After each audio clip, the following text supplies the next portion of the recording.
नमस्कार, देवभूमि चैनल में आपका स्वागत है।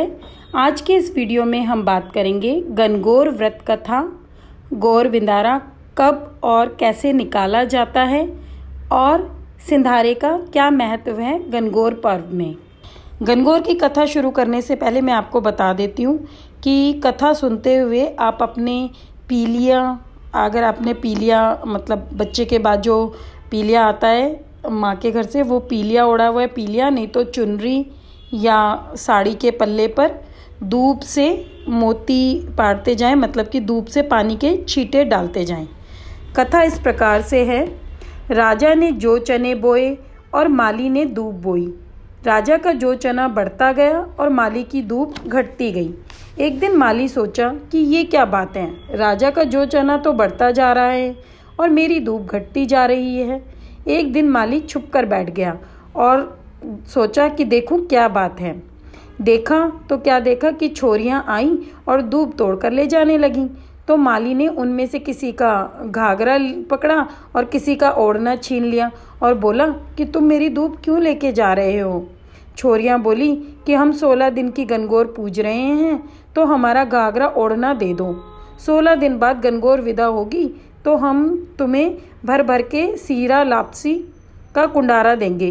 माली ने उन सबके कपड़े वापस दे दिए। 16 दिन पूरे होने पर छोरियां भर भर के सीरा लापसी मालन को दे गईं। बाहर से मालन का बेटा आया और बोला कि माँ भूख लग रही है। मालन बोली कि बेटा आज तो छोरियां घणाई सीरा लापसी का कुंडारा दे गई है, ओबरी में पड़ा है, खा ले।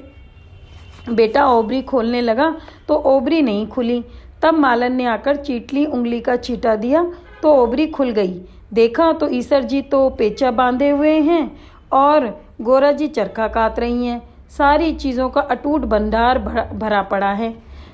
तो हे भगवान, ईसर जी जैसो भाग दीजो, गोरा जी जैसो सुहाग दीजो, कहते न सुनता ने अपने सारे परिवार ने दीजो। इसके बाद कथा खत्म हो जाती है।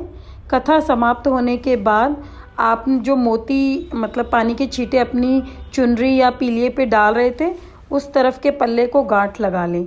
और फिर जो अलखल के लिए हमने परात बनाई हुई है, जिसमें हल्दी का पानी है और हल्दी की गांठ, छल्ला, एक कौड़ी, एक सिक्का और एक सुपारी है, उसी अलखल की परात से आपको आरता करना है।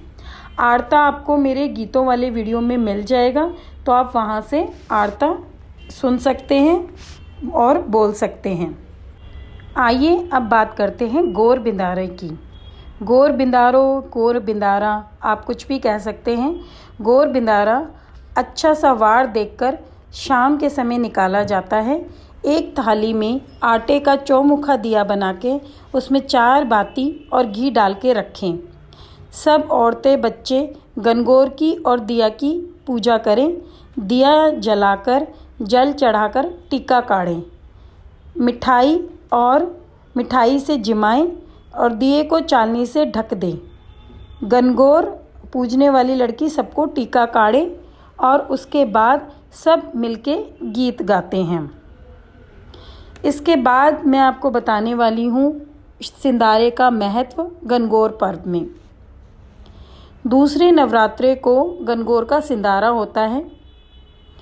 ब्यावली साल मतलब कि शादी का जो पहला साल होता है, उस साल में गणगौर का सिंधारा ससुराल की तरफ से आता है। ससुराल की तरफ से लड़की के लिए 2 या 5 साड़ी आती हैं, श्रृंगार का सामान आता है, मट्ठियाँ आती हैं, गुंजियाँ आती हैं, गुणे आते हैं और अगर भाई भतीजे होते हैं तो उनके जोड़े आते हैं। और कुंवारी कन्याएं या बाकी जो तीज के दिन पूजा करती हैं, वो भी सिंधारे वाले दिन ही मेहंदी लगाती हैं अपने हाथों पर और पैरों पर।